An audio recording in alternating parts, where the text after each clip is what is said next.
খুশি হলো আরিয়ান। দ্রুত পায়ে এগিয়ে এসে জড়িয়ে ধরল ভাইকে। রাইমার চোখ মুখ খুশিতে হকচকিয়ে উঠেছে। আবরারের মা নিশিতা ছেলেকে পেয়ে কেঁদে ফেলল একদম। পরিবারের সকলের অবস্থা খুশিতে কান্না প্রায়। রিমি আর দিবা রুমে বসেছিল। নোরার চেঁচানোর শব্দ শুনে অবাক হলো দুজন। কাহিনী কি জানার জন্য তড়িঘড়ি করে রুম থেকে বেরিয়ে আসলো দুজন।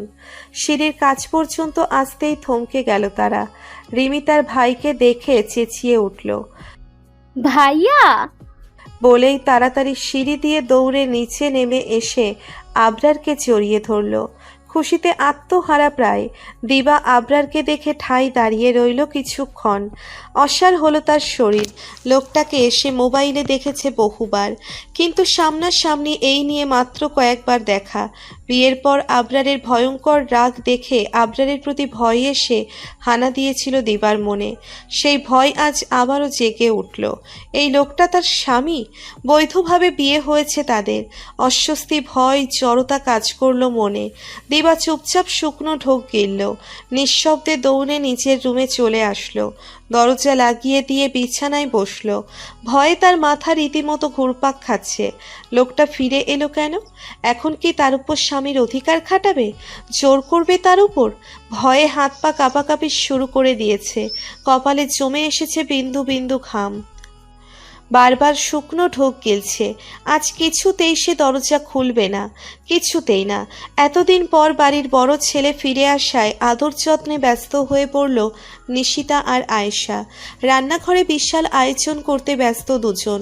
বিকেলে দিবার মা রহিনা ঘুমিয়েছিল, বিধায় আবরারের সাথে দেখা হয়নি তার। সন্ধ্যা রাতে নিচে নামার পর নিশিতা আবরারের সাথে পরিচয় করিয়ে দিল তাকে। আবরার বেশ সৌজন্যমূলকভাবে পরিচিত হয়েছে রোহানার সাথে। রোহানার কথাবার্তা, আদর সব মিলিয়ে আবরারের পছন্দ হয়েছে বেশ। খুশি হয়েছে আবরার রোহানার সাথে কথা বলে। রান্না বান্না শেষ, এবার রাতে খাবার সাজানোর আমেজ শুরু হলো। নিশিতা, আয়েশা আর রোহানা মিলে খাবার টেবিলে গুছিয়ে দিল। টেবিলে সবাই বসলো খাবার খেতে। নিশিতা, আয়েশা ও রোহানা মিলে খাবার সার্ভ করে দিলে সবাই খাওয়া শুরু করে দিল। আয়েশা আবরারকে নিজের ছেলের মতো করে আদর করে খাওয়াচ্ছে। নিশিতা আর আয়েশা দুই পাশে দাঁড়িয়ে এটা ওটা আবরারের মুখে পুড়ে দিচ্ছে।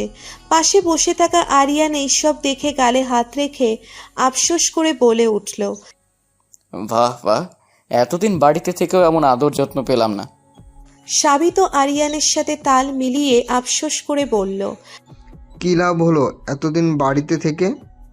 আবরার ভ্রুকুচকে তাকালো, উত্তর দিল, এতদিন বাড়িতে ছিলাম না, তাই সব আদর জমেছে। এখন বাড়িতে এসেছি আর সব আদর একসাথে পাচ্ছি। আরিয়ান চেয়ারে হেলান দিয়ে আবারও বলে উঠল। এমন আদর যত্ন পেতে হলেও কয়েকদিন পর পর বাড়ি থেকে উধাও হতে হবে। হাসল সবাই।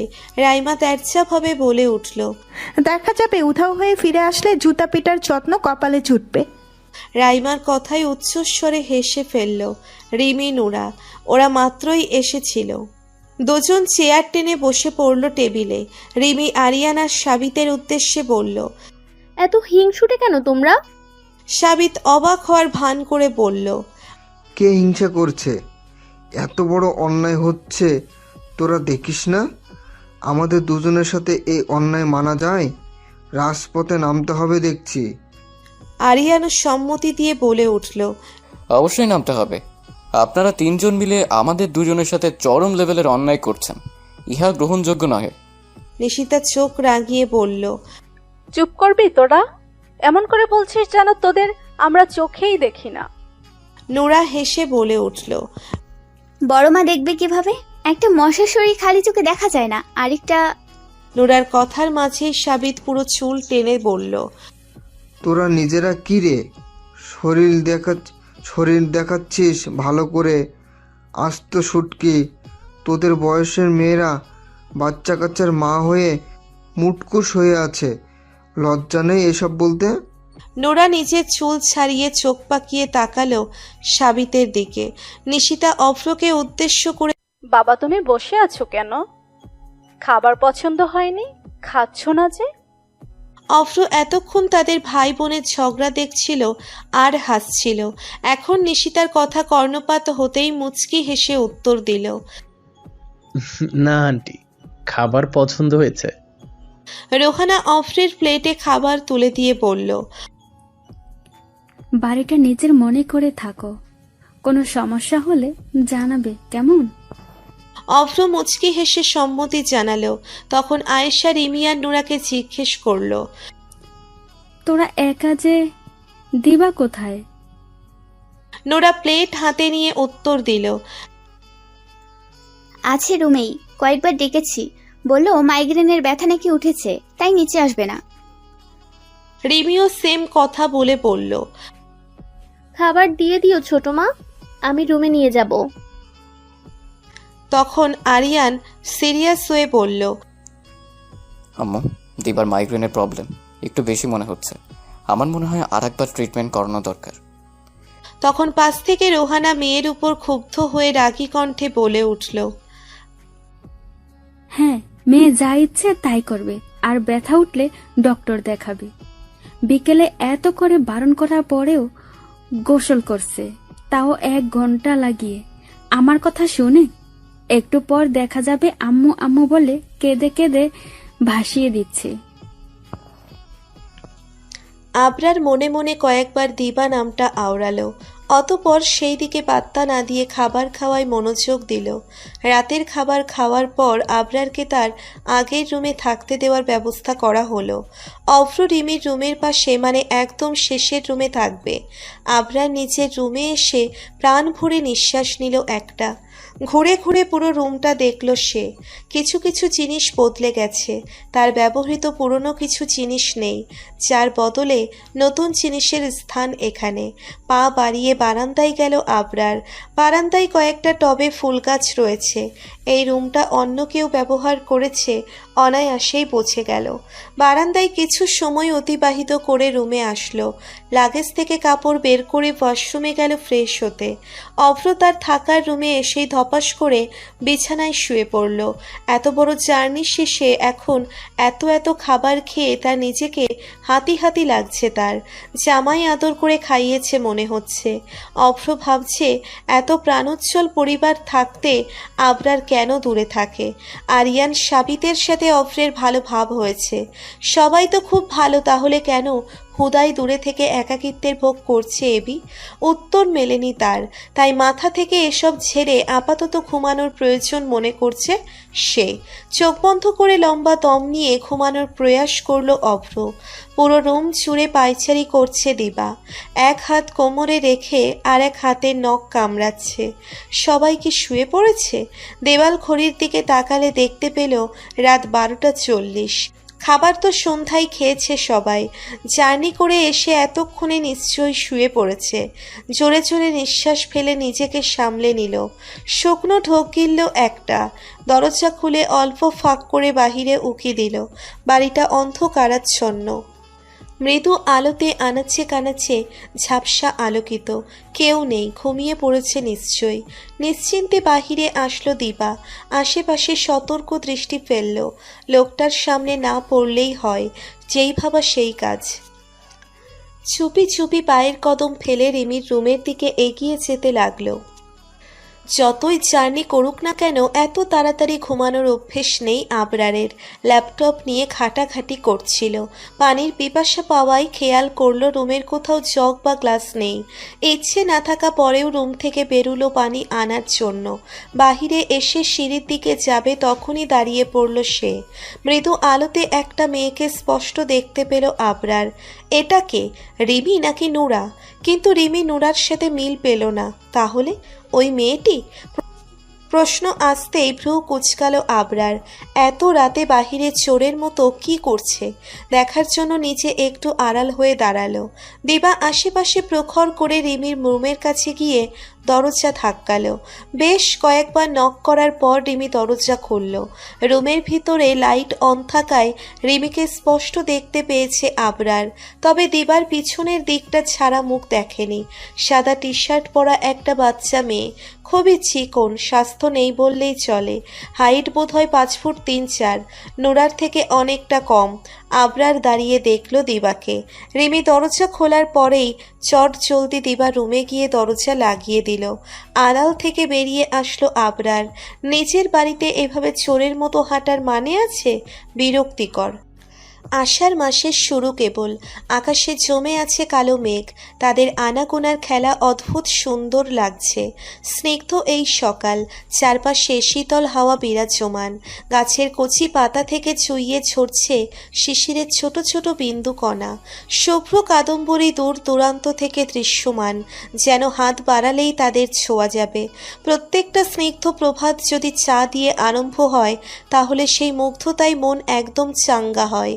রোজকার দিনের মতো আজও দিবা সবার জন্য চা বানালো। এক এক করে সবার রুমে চা পৌঁছে দিল সে। রিমির রুমে চা দিয়ে বেরিয়ে আসার সময় খেয়াল করলো অফরের রুমের দরজা খোলা। চা দিবে? কিছুক্ষণ দাঁড়িয়ে থেকে ভাবলো যেহেতু এখনো অতিথি সেহেতু চা দেওয়াই যায়। তাই দিবা নিজ থেকে অফরের জন্য চা নিয়ে গেল। দরজার কাছে এসে নক করলো দিবা। অভ্র বিছানায় বসে ইমেল চেক করছিল। দরজায় টোকা পড়ার শব্দ শুনে উঠে দাঁড়ালো। নিঃশব্দে দরজা খোলার পর দিবাকে দেখে সৌজন্যমূলক হাসি দিল একটা। ঠোঁটে হাসি রেখেই সালাম দিল। দিবা প্রত্যুত্তরে নম্রতার সাথে সালামের উত্তর দিল। তারপর 1 কাপ চা এগিয়ে দিলে অভ্র চা হাতে নিয়ে বলল, ধন্যবাদ। দিবা স্বাভাবিকভাবে জানতে চাইল, আপনি কি প্রতিদিন ভোরে ওঠেন? অভ্র মাথা দুলিয়ে বলল, হ্যাঁ, ভোরের এই সময়টায় আমি আমার একাংশ কাজ শেষ করি। এই সময়ে ব্রেন অ্যাক্টিভ থাকে, তাই রিল্যাক্সে ইজিলি কাজ কমপ্লিট করা যায়। দিবা মিষ্টি একটা হাসি দিয়ে বলল, তাহলে প্রতিদিন সকালে 1 কাপ চা আপনার জন্য বরাদ্দ। বিনিময়ে অভ্র মুচকি হাসল, কিছুটা প্রফুল্লিত হয়ে বলল, ঠিক আছে ভাবি। মানে ভাবি বলে নিজেই হকচকিয়ে গেল অভ্র। কিছুটা আমতা আমতা করতে লাগলো। দিবা স্বাভাবিকভাবে বলল, আমাকে দিবা বলে ডাকতে পারেন, আমি আপনার থেকে অনেক ছোট।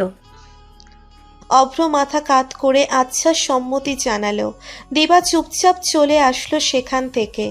অভ্র রুমের দরজা লাগিয়ে বিছানায় বসলো। মনে মনে ভাবলো মেয়েটা বেশ ভালো আর মিশুক বটে, দেখতে এতটাও খারাপ না। এবি মেনে নিল না কেন? সেদিনের ঘটনায় অভ্র উপস্থিত ছিল বিধায় সে সবই জানে, এমনকি দিবাকেও দেখেছে সে, কয়েকবার কথাও হয়েছিল, তাই চিনতে ভুল হয়নি।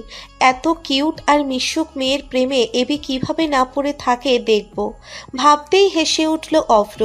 দিবা গায়ে ওড়না ভালোভাবে পেঁচিয়ে বাগানের দিকে যাচ্ছে। যেতে যেতে অভ্রের বলা ভাবি ডাকটা নিয়ে ভাবতে লাগলো দিবা। সে তো এক মালুম ভুলেই গেছে যে সে বিবাহিত। 3 মাস আগে আবরার নামে এক ব্যক্তিকে সে কবুল বলে স্বামী হিসেবে গ্রহণ করেছে, অথচ যার নাম ছাড়া আজ অব্দি কিছুই জানে না। সেই ঘটনার পর রুমে বসে প্রচুর কেঁদেছিল দিবা। প্রচণ্ড ভয় পেয়েছিল হঠাৎ এমন হওয়ায়, অতঃপর নিজের ভাগ্যকে মেনে নিয়েছিল। তখন রাতে ড্রয়িং রুম থেকে ভাঙচুর আর চেঁচামেচির আওয়াজে রুম থেকে বেরিয়ে আসে। ওপর থেকেই নীরবে দাঁড়িয়ে থেকে ড্রয়িং রুমে আবরারের রাগারাগি দেখল দিবা। ওই দিন আবরার তার ভয়ঙ্কর রাগ বহিঃপ্রকাশ করে, যা দিবার মনে গভীর দাগ কাটে। প্রচুর ভয় পেয়ে যায় সে আবরারকে। কাল বিকেলে আবরার আসার পর থেকে সে রুম থেকেই বের হয়নি। আর আজ মনে মনে দোয়া করছে যেন আবরারের সামনে যেন ভুলেও না পড়ে। এইসব ভাবতে ভাবতে কখন যে বাগানে চলে এসেছে টের পায়নি দিবা। মালিক জসিম মিয়ার ডাকে ধ্যান ভাঙল তার। জসিম মিয়াকে দেখে একগাল হেসে এগিয়ে আসলো। তারপর হলুদ রঙের গোলাপ ফুল গাছে পানি দিতে দিতে বলল, চাচা, আমার মনে হয় গোলাপ গাছের পাতাগুলো ছাটিয়ে দিতে হবে, মোজাইক পড়েছে, না হলে বাকি গাছগুলো নষ্ট হয়ে যাবে। মালিক জসিম মিয়া আফসোস করে বললেন, এত যত্ন করার পরে গাছের এই অবস্থা, অথচ রাস্তার ওপাশের গাছগুলো দেখো, কেউ কোনো যত্নই করে না, কিন্তু কত সুন্দর। দিবা হেসে প্রতি উত্তর করল, অতিরিক্ত যত্নে থাকা জিনিস কখনো মূল্য দিতে বোঝে না। জসিম মিয়া মাথা দোলালেন। দিবার সাথে কথা বলতে বলতে বাগান পরিচর্যা করতে লাগলেন। পরিচিত হলেও আজ এই কক্ষ আবরারের জন্যে বড্ড অচেনা, একদম নতুনত্ব। এই রুমে আবরার আগে থাকলেও অভ্যেস বদলে গেছে। নতুন জায়গা, নতুন বিছানায় ঘুমানো কষ্ট হয়ে গেছে। সারা রাত ভালো ঘুম হয়নি। শেষ রাতে একটু ঘুমিয়েছিল, কিন্তু ভোরেই ঘুম ভেঙে গেছে তার। এই মুহূর্তে কড়া করে 1 কাপ কফি হলে ভালো হতো, কিন্তু কাউকে ডাকতে ইচ্ছে করে না, তাই উঠে বারান্দায় এসে দাঁড়ালো। মুহূর্তেই মৃদু শীতল বাতাস গায়ে লাগলো। ফুরফুরে হয়ে গেল মন। বাহিরে সূর্যের আলোতে পরিবেশ আলোকিত হয়ে আছে। আবরার আড়ামোড়া ভাঙল। আশেপাশে তাকাতেই বাগানের একপাশে চোখ আটকে গেল তার। ছোট্ট গোলগাল মায়াবী এক মুখশ্রী জসিম কাকার সাথে হেসে হেসে কথা বলছে আর গাছে পানি দিচ্ছে। পরনে তার শুভ্র রঙের 3 পিস, চুলগুলো উঁচু করে কাঠি দিয়ে খোপা বাঁধা। আবরার রেলিংয়ে 2 হাত ভর দিয়ে একদৃষ্টিতে তাকালো সোনালি রোদ্দুরে আলোকিত হয়ে থাকা এই রমণীর দিকে। ভীষণ মনোযোগ দিয়ে পর্যবেক্ষণ করতে লাগলো আবরার।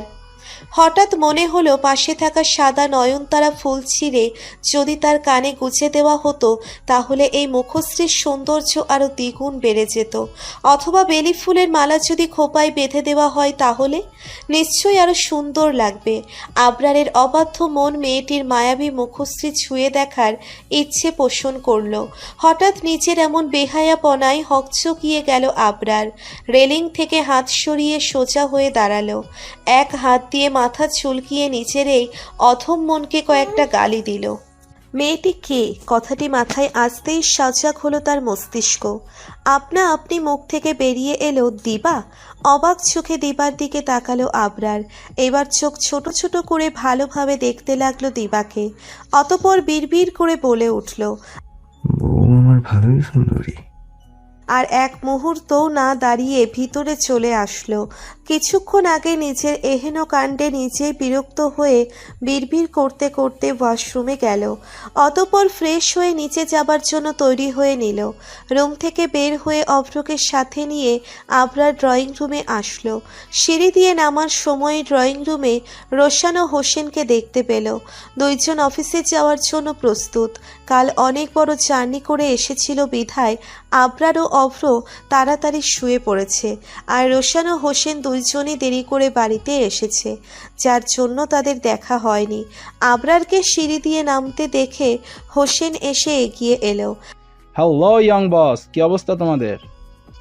আবরার অভ্র একগাল হেসে হোসেনের সাথে কোলাকুলি করলো। উত্তরে বলল, এই তো ভালো, তোমার? ভালো। অতঃপর হোসেনের সাথে অভ্রের পরিচয় করিয়ে দিল আবরার। অভ্র নম্রতার সাথে দুজনের সাথে সংক্ষিপ্ত আলাপ শেষ করলো। অভ্রের সাথে আলাপ শেষে আবরার রোশানের দিকে তাকিয়ে স্বাভাবিকভাবে সালাম দিয়ে বলল, কেমন আছেন? রোশান গম্ভীর মুখে সালামের উত্তর দিয়ে বললেন, আলহামদুলিল্লাহ। আবরারের আপনি সম্বোধনটা রোশনের পছন্দ হয়নি। পরিবারের বড় ছেলে হওয়ায় আদর বেশি পেয়েছে আবরার। অন্যরা তাদের দুজনকে আপনি করে সম্বোধন করলেও আবরার তুমি করে ডাকত। আর বাবা ছেলের মাঝে বন্ধু সুলভ সম্পর্ক ছিল এক সময়, কিন্তু ছোট্ট একটা ঘটনা কেন্দ্র করে বাবা ছেলের সম্পর্ক নষ্ট হয়ে গেছে বহু বছর আগে। ভেবেই তপ্তশ্বাস ফেলে রোশান। আবরারও আর কথা বাড়ায় না। হোসেন বাবা ছেলের অবস্থা বুঝতে পেরে কথার প্রসঙ্গ বদলাতে আবরারকে বলে ওঠে, তোর গায়ে সেলিব্রিটি গন্ধ আসছে, ঢাকা গিয়ে বদলে গেছিস একদম। কাকা ভাতিজার মাঝে কিছুক্ষণ রসিকতা চলল। অতঃপর রোশান হোসেন অফিসের উদ্দেশ্যে বেরিয়ে গেল। এর কিছু সময় পর আরিয়ান সাবিত নিচে নামলো।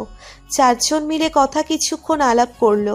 রাইমা নিচে নামতেই সবাই নাস্তা করতে টেবিলে বসলো। দিবার ওয়াশরুমের দরজার সামনে কোমরে হাত দিয়ে দাঁড়িয়ে আছে রিমি ও নোরা। 2 জনই বিরক্ত রাগান্বিত। দাঁতে দাঁত পিষে দাঁড়িয়ে আছে তারা। সেই কখন থেকেই ওয়াশরুমের দরজা লাগিয়ে বসে আছে দিবা। সময় চলে যাচ্ছে অথচ দিবা বের হচ্ছে না। সহ্য হলো না আর। ওয়াশরুমের দরজায় ধাক্কা দিয়ে নুরা চেঁচিয়ে উঠল। সমস্যা কি রে বোন? ওয়াশরুমেই কি সংসার পেতে বাচ্চা পয়দা করবি তুই? রিমিও রাগে দরজায় লাথি দিয়ে বলে উঠল। দিবানির বাচ্চা, তুই কলেজ যাবি না? তোর 14 গোষ্ঠী কলেজে যাবে, এক্ষুনি বের হ তুই। নুরা কপাল কুঁচকে রিমির দিকে তাকিয়ে বলল। 14 গোষ্ঠী কলেজ যাবে কেন? আমরা 3 জন যাব শুধু। রিমি নুরার দিকে চোখ পাকিয়ে তাকালো, তারপর আবারও দরজায় ধাক্কা দিল। ওয়াশরুমের ভিতরে হাই কমোডে পা তুলে কাচুমাচু হয়ে বসে আছে। গায়ে কলেজ ড্রেস পরা, চুলগুলো এক পাশে এনে ঝুটি করে রেখেছে। বের হবে না কিছুতেই। নাস্তার টেবিলে গেলে ওই লোকটার সাথে দেখা হবে। তার থেকে 1000 গুণ ভালো কলেজেই যাবে না দিবা। সারাদিন রুমে বসে থাকবে, তাই দরজা খুলছে না। কিন্তু রিমি ও নুরা যে নাছোড়বান্দা। তারা দুজন দিবাকে নিয়ে নাস্তা করবে, কলেজেও যাবে, কিছুতেই দিবাকে রেখে যাবে না তারা। তাই বারবার দরজায় ধাক্কাতে লাগলো। কিছুটা বিরক্ত হলো দিবা, ভিতর থেকে চেঁচিয়ে উঠল। রিমি জানতে চাইল, কেন যাবি না? কারণ বল আগে। দিবা পূর্বের ন্যায় চেঁচিয়ে বলল। বলবো না। নুরা বলল। তুই বের হ বলছি। হতাশ হলো দিবা। উঠে এসে দরজার কাছে দাঁড়িয়ে অনুনয় স্বরে বলল। যাব, কিন্তু একটা শর্তে। নোরা রিমি আগ্রহ্যপূর্ণ চোখে মুখে দ্রুত দরজার একদম কাছে এসে বলল। কি? আমাকে নাস্তা করার জন্য জোর করবি না। আমি ডিরেক্ট গাড়িতে গিয়ে বসে থাকবো। তোদের নাস্তা শেষ হলে চলে আসবি। নোরা রেগে কিছু বলতে যাবে তখনই তার হাত ধরে থামিয়ে দিল রিমি। চোখের ইশারায় চুপ থাকতে বলল। তারপর দিবার উদ্দেশ্যে বলল। ঠিক আছে, আমরা নাস্তা করতে যাচ্ছি, তুই বেরিয়ে গাড়িতে গিয়ে বস। বলেই পা দিয়ে একটু শব্দ করলো, সাথে নোরাও। কিছুক্ষণ পর পায়ের শব্দ থামিয়ে দিয়ে ওয়াশরুমের দরজার দুপাশে দাঁড়িয়ে রইল দুইজন। বেশ কিছু সময় ধরে রিমি নোরার সারা শব্দ না পেয়ে স্বস্তির নিঃশ্বাস ফেলল দিবা। লম্বা দম নিয়ে ওয়াশরুমের দরজা খুলে বের হলো। তখনই পাশ থেকে নোরা দিবার হাত খপ করে ধরে বলল। এবার কোথায় যাবে বাবু? আচমকা কেউ হাত ধরায় হকচকিয়ে গেল দিবা। ভোরকে গিয়ে নোরা ও রিমির দিকে তাকালো। অবাক হয়ে অসহায় চোখে মুখে বলল। তোরা যাসনি? রিমি মাথায় এপাশ থেকে ওপাশ দলিয়ে বলল। না, তুই নাস্তা করবি না, তোর ঘাড় করবে। আয় তাড়াতাড়ি। অসহায় হলো দিবা, কাঁদো কাঁদো গলায় বলে উঠল। আমি নিচে যাব না। রিমি নোরা কেউ তার কথার গুরুত্ব দিল না। জোরপূর্বক দিবার হাত ধরে নিচে নিয়ে আসলো। দিবা প্রথমে হাত ছাড়ানোর চেষ্টা করেছিল, কিন্তু নিচে আসায় হাত মোচড়ামুচড়ি করা থামিয়ে দিল। দিবার এক হাত ধরে নোরা ডাইনিং টেবিলের কাছে আসলে রাইমা বলে উঠল। কিরে, এত লেট করে আসলি কেন তোরা? রাইমার কথা শুনে টেবিলে থাকা সবাই তাদের দিকে তাকালো। আবরার তাকাতেই দিবার দিকে চোখ আটকে গেল তার। তখন দূর থেকে দেখেছিল, কিন্তু এখন কাছ থেকে দেখলো। ইউনিফর্মে মেয়েটাকে প্রচুর কিউট লাগছে, তার উপর আবার এখন মুখ কালো করে দাঁড়িয়ে আছে। সবার সামনে বেশিক্ষণ তাকিয়ে থাকলো না আবরার, চোখ ফিরিয়ে নিল। তবে চোরা চোখে তাকাতে ভুলল না একদম। দিবা মুখ কালো করে নোরার হাত ঝামটা মেরে ছাড়িয়ে নিল। ক্ষুব্ধ চোখে নোরার দিকে তাকিয়ে বলল। হারামি দুইটা। টেবিলের এক পাশে এসে চুপচাপ বসে পড়ল। তার ঠিক সামনের চেয়ারে আবরার। চেয়ারে বসার পর আবরারকে দেখে অসাড় হলো দিবা। ইস, কি ভুলটা করলো সে! ভালো করে দেখে পাশের চেয়ারটায় বসতে পারত। মনে মনে নিচের বোকামোতে শখানেক গালি দিল। নিঃশব্দে খাওয়া শুরু করলো সে। কিছুক্ষণ পর আবরার চোখ তুলে দিবার দিকে তাকালো। পূর্ণাঙ্গ দৃষ্টি মেলে দেখতে লাগলো দিবাকে। গোলগাল চেহারা, ঠোঁট একদম পাতলা গোলাপি আস্তরণ, সিল্কি কালো চুল, গায়ের রং উজ্জ্বল, সবচেয়ে সুন্দর টানা টানা চোখ দুটো আর গোল গোল গাল দুটো। মিষ্টি লাগছে একদম। খাবার চিবুতে চিবুতে দিবার দিকে তাকিয়ে আছে আবরার। দিবা খাওয়ার ফাঁকে চোখ তুলে সামনে তাকাতেই আবরারের চোখে চোখ পড়ল। অপ্রস্তুত হয়ে গেল দিবা, চোখ ফিরিয়ে নিল তৎক্ষণাৎ, কিন্তু আবরার চোখ ফিরালো না, তাকিয়ে রইল এক মনে। অস্বস্তিতে মিহিয়ে এলো দিবা, আবরারের দিকে না তাকিয়েই বুঝতে পারল তারই দিকে তাকিয়ে আছে আবরার। জড়তা এসে গ্রাস করলো দিবাকে, দ্রুত খাবার খেতে লাগলো। এখান থেকে যত তাড়াতাড়ি সম্ভব যেতে পারলেই বাঁচে। দিবাকে এত তাড়াতাড়ি খেতে দেখে সাবিত বলল, কিরে পাকনি, এত তাড়াতাড়ি খাইতেছস কে? তোর খাবার কি কেউ নিয়ে যাইতেছে? আস্তে খা। সবাই দিবার দিকে ফিরে তাকালো। তাদের চাহনিতে দিবা ইতস্তত বোধ করতে লাগলো। দ্রুত চালিত হাত ধীর হলো। আস্তে আস্তে কোনো মতে অর্ধেক খাবার শেষ করে উঠে দাঁড়ালো। এত তাড়াতাড়ি উঠতে দেখে রাইমা অবাক হয়ে বলে উঠল, উঠলি কেন? কিছুই তো খেলি না। দিবা ঠোঁট টেনে হাসি দিয়ে উত্তর দিল, আপু আমার খিদে নেই, আর খাবো না। রিমি আমি গাড়িতে যাচ্ছি, তোদের শেষ হলে চলে আসিস। কারোর প্রতি উত্তরের অপেক্ষা করল না দিবা, দ্রুত তার সাথে টেবিল থেকে চলে আসলো। রুম থেকে ব্যাগ নিয়ে বেরিয়ে বাগানে গেল। এবার যেন হাঁপ ছেড়ে বাঁচল দিবা। আবরারের কি হলো কে জানে, দিবার এমন কাণ্ডে সকলের অগোচরে আলতোভাবে হাসলো। মেয়েটিকে কিউটের অতিরিক্ত মাত্রায় ফেলে দিল সে। আর কেরিয়ারে অনেক তারকাদের সাথে দেখা হয়েছে, তারা সবাই যথেষ্ট সুন্দরী, কিন্তু কাউকে দিকে অন্য নজরে দেখেনি আবরার। তবে দিবাকে এক পলক দেখার পর থেকেই অদ্ভুত রকমের ভালো লাগা কাজ করত মনে। ভীষণভাবে দিবার মায়ায় আটকে পড়েছে সে। তবে এটাই কি পবিত্র বন্ধনের শক্তি? মনে মনে এই সব ভাবতে ভাবতেই খাবার শেষ করলো আবরার। সকালের নাস্তা শেষে রিমি ও নুরা বেরিয়ে গেল কলেজের উদ্দেশ্যে। অন্য সময় রাইমাকে ভার্সিটিতে আরিয়ান নামিয়ে দিত, কিন্তু আজ রাইমা একা ভার্সিটি গেছে। আরিয়ান সাবিত মিলে আবরার ও অভ্রকে নিয়ে বের হবে ঘুরতে যাওয়ার উদ্দেশ্যে। আকাশটা মেঘলা, থোকায় থোকায় কালো মেঘ ভাসছে, প্রবল বাতাস প্রবাহমান। চারপাশ নিঝুম নিস্তর থাকলেও কলেজ ছুটি শেষে শিক্ষার্থীদের কোলাহলে জমজমাট হয়ে গেছে। বৃষ্টি নামার আগে বাড়ি ফেরার তারা শিক্ষার্থীদের। সকলের মাঝেই অন্যমনস্ক হয়ে হাঁটছে দিবা। দুই হাতে ব্যাগের ফিতা টেনে ধরে ধীর পায়ে সিঁড়ি বেয়ে নিচে নামছে। তার সামনেই নুরা রিমি কথা বলতে বলতে যাচ্ছে। দিবা আস্তে আস্তে হাঁটার কারণে পিছিয়ে পড়েছে তাদের থেকে। সেদিকে ধ্যান নেই তার, অন্যমনস্ক হয়ে আছে মন। বাড়ি ফিরতে ইচ্ছে করছে না। দ্বিতীয়বার লোকটার সামনে পড়তে চায় না সে। ভয়, জড়তা, অস্বস্তি লাগে। ভাবতে ভাবতে হঠাৎই কারোর সুঠাম দেহের সাথে ধাক্কা লাগায় হকচকিয়ে গেল দিবা। ধ্যান ভাঙল তার। বাহুতে হাত রেখে সামনে দাঁড়ানো ব্যক্তিটিকে দেখে চোখ বড় বড় হয়ে গেল। অপ্রস্তুত হয়ে আমতা আমতা করে বলে উঠল, sorry sir, I am really sorry. আসলে আমি দিবার কথা সম্পূর্ণ হতে দেয়নি রাজ। তার আগেই কথার পিঠে প্রশ্ন ছুড়ে দিল, ইটস ওকে। ব্যথা পেয়েছো? ডান হাতের কবজি বরাবর ব্যথা পেয়েছে দিবা, কিন্তু স্বীকার করল না। মাথা নাড়িয়ে মুখে বলে উঠল, না স্যার। ঠিক আছে, সাবধানে যাও। দিবা মাথা হালকা কাত করে সম্মতি দিল। তারপর রাজকে পাশ কাটিয়ে সিঁড়ি বেয়ে নিচে নেমে গেল। স্থির দাঁড়িয়ে রইল রাজ। এক দৃষ্টিতে দিবার চলে যাওয়ার দিকে তাকিয়ে রইল। সব সময় হাস্য উজ্জ্বল থাকা মেয়েটি হঠাৎ এত অন্যমনস্ক হলো কেন? দিবা কলেজ আসা থেকে শুরু করে প্রতিটি ক্লাসও এখনো অবধি রাজ নোটিস করেছে। মেয়েটার মন আজ অন্যমনস্ক, অন্যান্য দিনের তুলনায় একটু ভার মন। কিন্তু কেন? কি হয়েছে কি? চিন্তিত হলো রাজ। তারপর হঠাৎই মনে পড়ল কিছুক্ষণ আগে ঘটে যাওয়া আকস্মিক ঘটনার কথা। এই নিয়ে দ্বিতীয়বার মেয়েটির স্পর্শ পেয়েছে সে।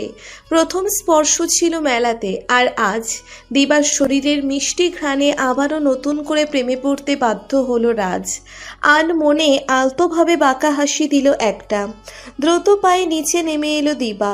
কিছু সময় আগে ঘটে যাওয়া ঘটনার জন্য এখনো হতভম্ব সে। ধাক্কা লাগার জন্য আর কেউ ছিল না, স্যারের সাথেই ধাক্কা লাগতে হলো। ব্যাপারটা লজ্জাজনক লাগলো দিবার কাছে। নিজের উপর নিজেরই বিরক্ত লাগছে। কলেজ থেকে নেমে সামনে খোলা মাঠে আসার পর নোরা ও রিমিকে দাঁড়িয়ে থাকতে দেখলো দিবা। তাদের দিকে এগিয়ে যেতেই নোরা তৎক্ষণাৎ প্রশ্ন করে উঠল, স্যারের সাথে কি কথা বলছিলি এতক্ষণ? এমন উদ্ভট প্রশ্ন শুনে বিরক্ত হলো দিবা। তার থেকেও বেশি বিরক্ত হলো এতক্ষণ কথাটা শুনে। নোরার দিকে অপ্রসন্ন চোখে তাকিয়ে তেরচা গলায় বলে উঠল, দাঁড়িয়ে দাঁড়িয়ে নাচছিলাম, দেখিসনি? রিমি হেসে উঠল। নোরা কলেজের দ্বিতীয় তলায় তাকিয়ে দুইজনকে ইশারা করে বলল, বোন দেখ, স্যার আমাদের দিকে তাকিয়ে আছে, নিশ্চয় আমাকে দেখছে। চোখ মুখে মুগ্ধতায় বলল। নোরার কথা অনুসরণ করে দ্বিতীয় তলার বারান্দার দিকে তাকালো রিমি। দিবা রাজকে পকেটে দুহাত গুছে দাঁড়িয়ে থাকতে দেখলো।